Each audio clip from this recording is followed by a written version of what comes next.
This is 5 on your side at 10. Tonight, a fall chill in the air across the St. Louis region. Not too cold for some wanting Ted Drews, but you're going to feel the chill tomorrow morning, and it's not going to be the coldest morning of the week. Good evening. I'm Mike Bush, and Allred has the night off.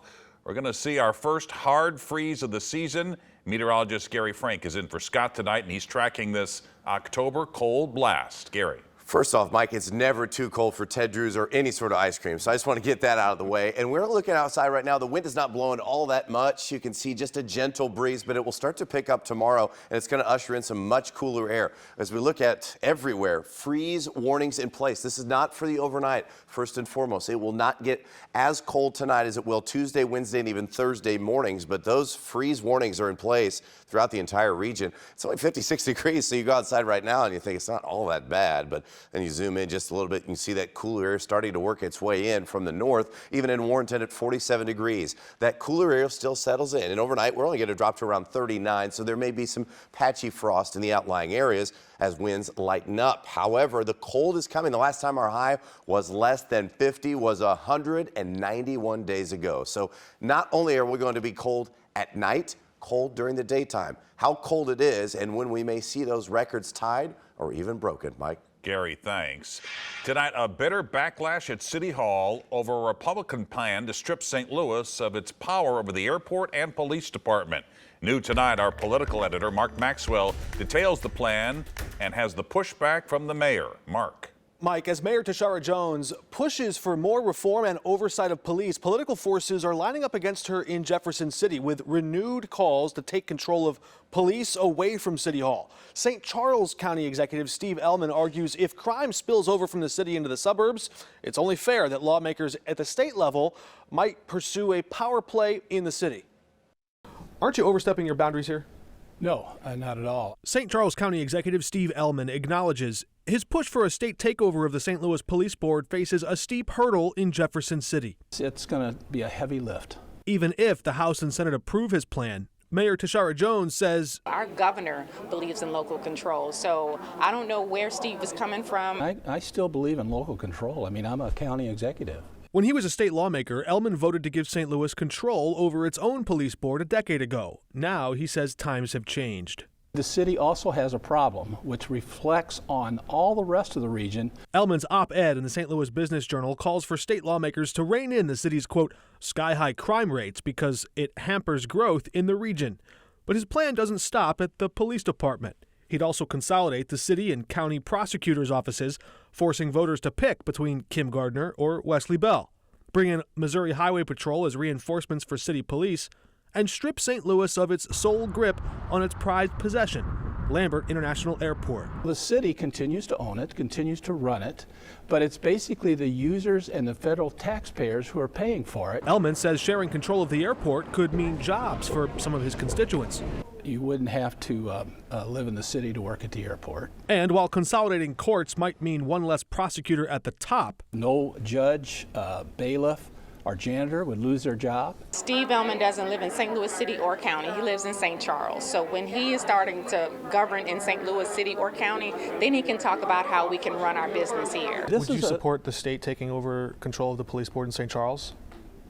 If we had the crime rate that the city of St. Louis has, absolutely. I don't know if this is some swan song that he has as he's about to go off into the sunset, but we are sick and tired of people who don't live here, who don't even govern us, trying to tell us what to do and how to do it. This is a swan song.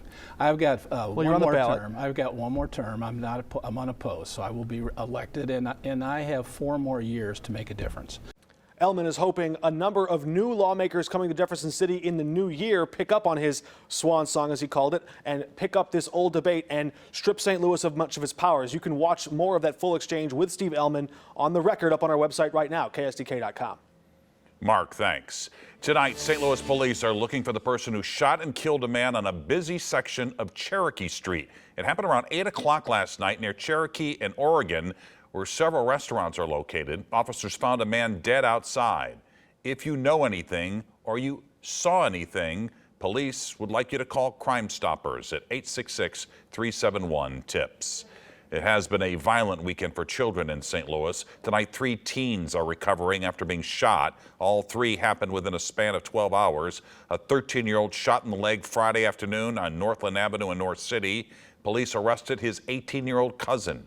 Late Friday night, a 16-year-old was shot in the leg near Franklin and Garrison in West St. Louis. Police still looking for the gunman. And about an hour later, a 16-year-old was shot in the leg while leaving a birthday party in the 3300 block of Louisiana in South City. It's not known where that gunfire came from.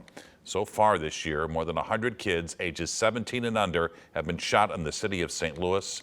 13 children have died.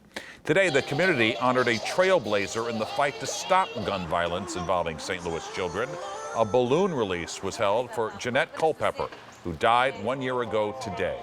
She founded Mothers Advocating for Safe Streets 30 years ago after her own son was murdered at 22 years old. Now other mothers, grandmothers, and her own granddaughter look to continue her legacy and mission.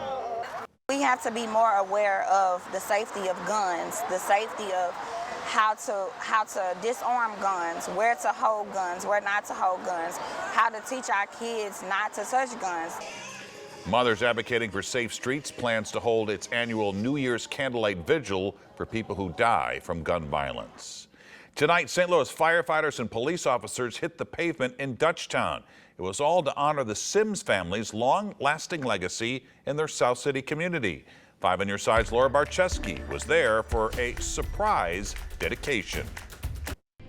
This isn't just your average neighborhood pickup game. This is the First Responders Bragging Rights basketball tournament in Dutchtown, where the neighborhood got to play right alongside the people protecting them day in and day out. The kids can know these are real people, and it may be a career path for them, something that they could do living their life to serve the community as a whole. Melvin Theater Director David Godbout says the community put more than $30,000 into refurbishing this basketball court for area kids and young adults to have a place to go. But usually we come up here every day. It's nice. You be going through what you're going through. You get to come up here, play basketball, get a little exercise in, get some W's. This community center and this basketball court already means so much to this neighborhood. With new life and a new name, the legacy of the people who started it all will live on. So Tom and Judy Sims, lovely young couple, that 30 years ago, they saw value in this empty theater building and they purchased it. Their organization called Metro Vision Ministry. They're the seeds they planted that are now blossoming and bearing fruit in my life to be able to be a benefit to this community. Tell me what it means to you to have this court dedicated to your family and your husband and your legacy here. It's very, very heartwarming because my husband, Mike, when we came down here, Melvin Theater had old cars parked. It was dirty. It was awful. But now, Judy says it's everything and more, just like her late husband, Tom, wanted it to be.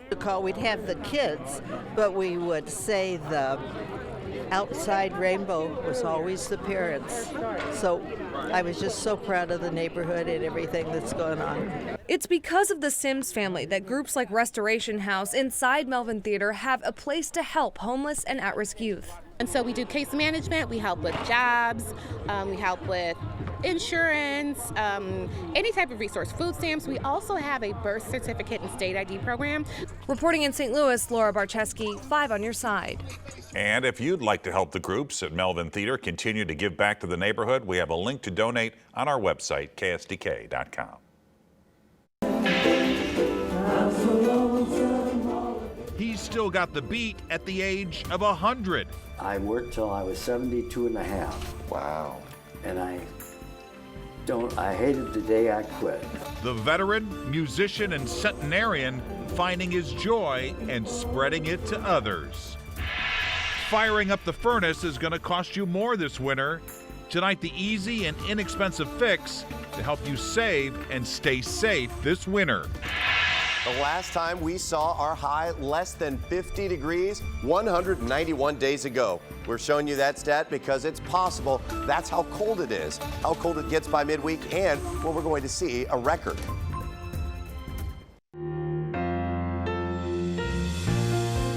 Music is a form of magic. No one knows that better than a longtime St. Louisan who plays in 2 different bands. He made a difference by serving his country. And since then, he's hitting all the right notes. Golden Finger Bowl or any place you go. Music doesn't have an expiration date, and neither do some musicians. Slow it down. It's afternoon practice for the Funshine Strummers, the St. Louis area ukulele band. We have a lot of fun. 1, 2, 3, 4. Ted Piscos has never lost his rhythm,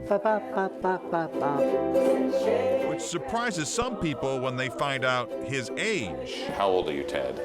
I'm 100 and about 6 months.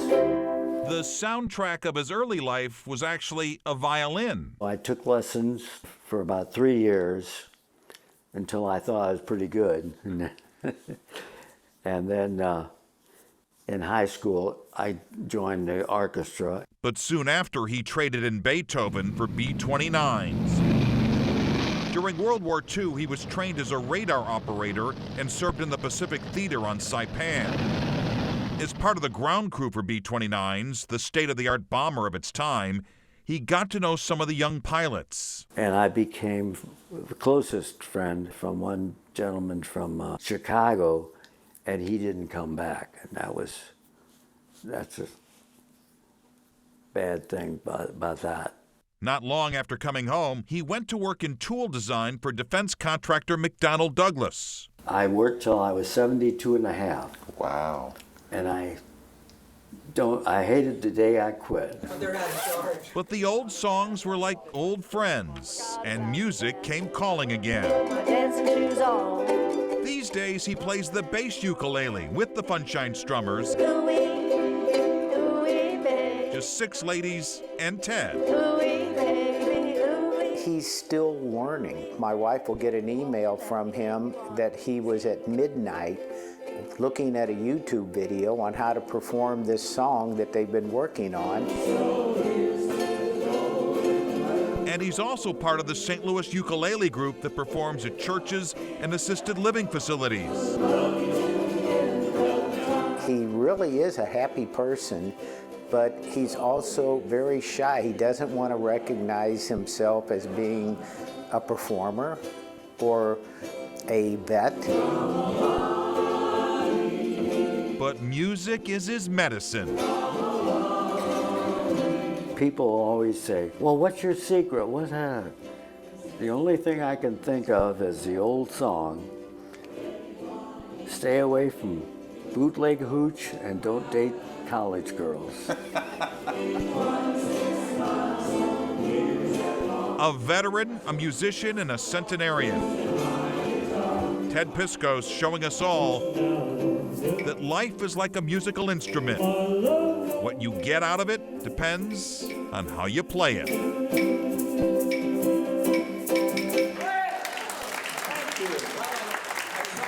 And if you can believe this, when Ted isn't playing music, he likes repairing old cars. And a reminder, if you know an inspiring person or someone making a difference, let me know by email at mbush@ksdk.com. Tonight, 26 American war veterans from Missouri are back at home after an unforgettable trip to Washington, D.C., thanks to the Franklin County Honor Flight. Unlike most honor flights, this was a 2-day trip. The veterans visited their war memorials along with stops at museums, monuments, the Pentagon, and Arlington National Cemetery. I think we owe them our country and our freedoms, so just a way to pay back. Right. This is a debt of gratitude. Yes, it is.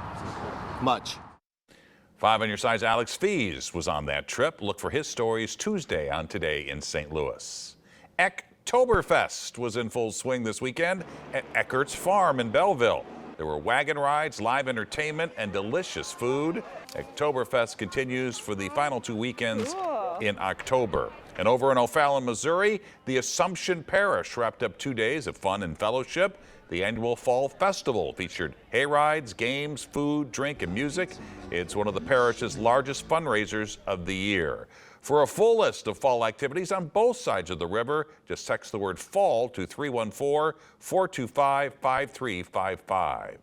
Meteorologist Gary Frank is in for Scott tonight. And speaking of fall, it's going to start to feel like it this week, right? Yeah, we've been kind of stuck in that really nice, dry fall weather pattern, but it's really pleasant. Now we're going to start to work our way toward the tail end feeling of fall where it starts to change a lot. And we'll get a little bit of that this week. We saw some of the nice fall colors as we start off with a little bit more cloud cover this morning. It was warmer, but we can see those vivid colors even as we saw a few clouds stream in.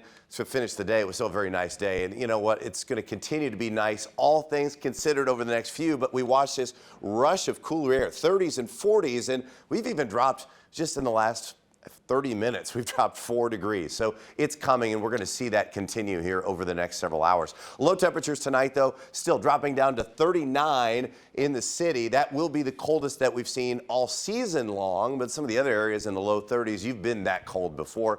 This is not the night that I'm worried about a hard freeze, but near record cold. We talked about how this is going to impact us at night. How about how it's going to impact us during the day? Now, the coldest high temperatures on tomorrow's date, which our average is 69 degrees. We've had 3 times where we've seen 49 as the coldest high. I think that's very possible tomorrow. We are going to struggle to get to 50 degrees. And yeah, the fact that we've got a northwest wind, which will gust to 25 miles an hour at times, dare I say it, there may be some sort of a wind chill component, especially the first part of the day, even with full sunshine. I think it can gust to around 30 miles an hour. So once again, don't do any raking. Not that you're going to tomorrow, but the wind's going to blow this stuff around, and we're going to see more of those leaves continue to fall off the trees. Tomorrow, though, as we start off in those upper 30s, let's go to around noon. It's 45, and then into the afternoon still. I don't think we're going to get to 50, so I think we will tie that coldest high temperature ever on this day. Then we go into this freeze warning component of this. This is Tuesday morning. This is everywhere. Our forecast low temperatures, as I mentioned, the city would be 39 tomorrow. That would be the coldest. We're going to get down into the upper 20s in some of the outlying areas, which have already been cold. 20, 23, that's our first hard freeze, and I think we'll see a couple of mornings in a row, not only Tuesday, but Wednesday as well. Is that a record? At this point, Tuesday morning, our forecast is 30 in the city. The record is 27. It will be colder than that in some cases. We will threaten it. Our average, though, is 48. So this is a little bit ahead of schedule. Other than that, though, I don't expect this is a long-term trend of an early cold. By Tuesday morning, you'll see that's 30. We're at 29, and then we're going to start to improve. So it is a cold start to the week. But as we get toward Thursday, Friday, Saturday, even Sunday, we're back close to 80 degrees. So there's that nice fall just in time for the weekend. And then as we're talking about Monday and Tuesday, we'll try to squeeze out a little rain. Other than that, it is relatively quiet, but a different set of layered clothing, and even turning on the heat, will be working this early week. All right, Gary, thanks. Well, as Gary mentioned, you're going to need your furnace this week. So the quick DIY fix that you can use so it's more efficient. Tonight, they dim the lights on Broadway in honor of Angela Lansbury. The award-winning actress of stage, screen, and TV died last week at the age of 96. The 6-time Tony Award winner appeared on Broadway over a span of 6 decades. The Murder, She Wrote actress also performed here in St. Louis at the Muni.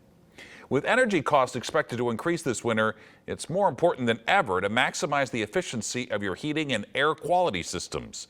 As Consumer Reports shows us, you can start with an easy and inexpensive DIY fix. Seasons changing not only affects the climate outside, but the climate in your home as well. That includes the temperature and the quality of air you breathe. You can pay a lot to have a professional take care of your systems when things go wrong, but why pay for one of the simplest fixes? Your furnace and central air, if you have it, work for months at a time, season after season. Don't wait until you have it serviced. You can install clean filters yourself. A dirty furnace or air conditioning filter can release particles into the air and can eventually damage your HVAC system. Locate filters near the units, as well as air returns in the ceiling. The size is printed right on the side, so you can buy the right one and pop it back in. Your heating system can remove moisture from your home's air, causing itchy eyes and dry skin. A good humidifier goes a long way to keeping you comfortable, but you need to clean it regularly in order to prevent bacteria from building up. Generally, CR says to drain, rinse, and towel dry the tank daily. Every week, deep clean the machine with vinegar and water, scrubbing the well in the base with a toothbrush and rinsing well. Place a cup each of water and vinegar in the tank and let it sit. Rinse and towel dry. Check the owner's manual for how often to replace the filter or wick. Air purifiers are meant to filter the air in a single room, not the whole home. To test air purifiers, CR places them in a controlled chamber and injects smoke and dust particles into the room. The faster an air purifier can remove the particles, the better. But an air purifier can't work at its full capacity unless air is pulled through a clean filter. To be most effective, change this filter according to manufacturer's instructions, usually every 6 to 12 months. Knowing you're doing the right thing to keep the air in your house clean will help you breathe easier. According to the Environmental Protection Agency, the concentration of certain pollutants is often 2 to 5 times higher indoors than outdoors. Starting tomorrow, millions of Americans will be able to buy their hearing aids over the counter. Until now, they required a prescription from an audiologist and cost $4,000 to $5,000 on average. Only 1/5 of Americans over the age of 70 can comfortably afford them. The price of over-the-counter devices are expected to start at around $1,600. Barbie is out with a new doll with a St. Louis tie. She's simply the best. The best barbecue can't be found in St. Louis or Kansas City. It's in St. Peter's. The team at Heavy Smoke Barbecue took home the title this weekend at the Jack Daniel's World Championship Invitational. That's considered the most prestigious barbecue competition in the world. Barbie is saluting the queen of rock and roll and St. Louis native Tina Turner. A new doll in the singing superstar's likeness is part of a signature collection honoring trailblazing women. It features her iconic look from her 1985 music video for her hit song, What's Love Got to Do With It? The Tina Turner Barbie costs $55. And there you have it. 5 on your side at 10. Start your day with Today in St. Louis beginning at 4 a.m. And now here's Frank Cusimano with Sports Plus.